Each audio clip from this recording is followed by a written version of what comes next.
cloud computing has a lot of different roles that are associated with it. And we're going to talk about some of them.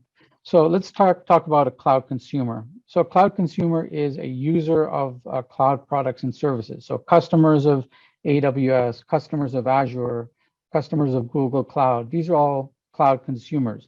To some extent, we're all cloud consumers because we use, for example, Office 365, or we use Dropbox, or we use some of these other cloud services.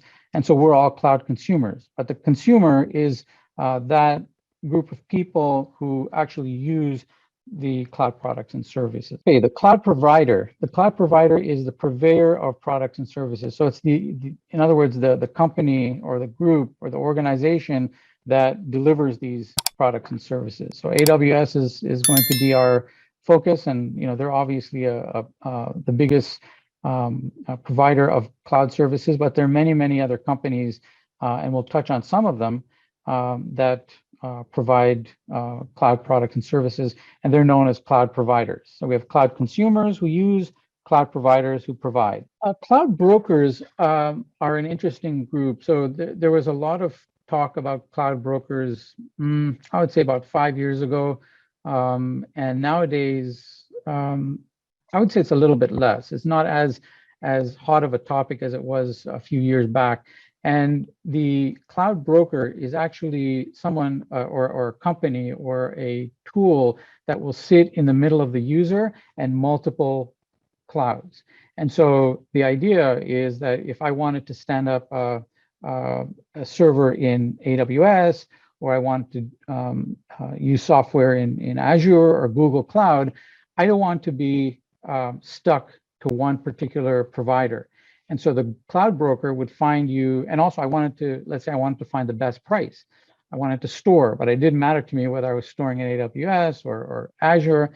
And so the cloud broker would then give you that ability that they would be able to either provide you the best price if you said, hey, I want this kind of storage, or if you said I wanted a server, they could provide you the best type of server to meet your needs, or the lowest cost server. And this is when there was a lot of talk about being cloud agnostic, meaning not mattering which cloud you're in, but it's become less and less popular because more and more people are choosing a cloud, or they might choose two clouds, but the idea of just being able to be in any cloud is not really evolving to be something that's as practical.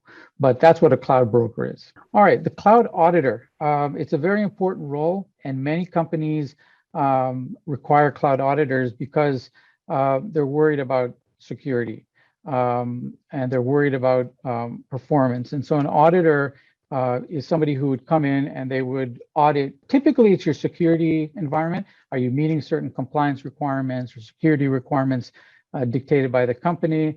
And they do it as an independent body rather than the IT organization who's helped create all of this. And then finally, the cloud carrier is are the interconnections between the data centers and your aggregated WAN. So in other words, how do you connect from your data center to AWS? All right, so I've talked about some of the popular cloud computing apps, but we see here on this slide some examples. So Google Drive, Dropbox, and iCloud.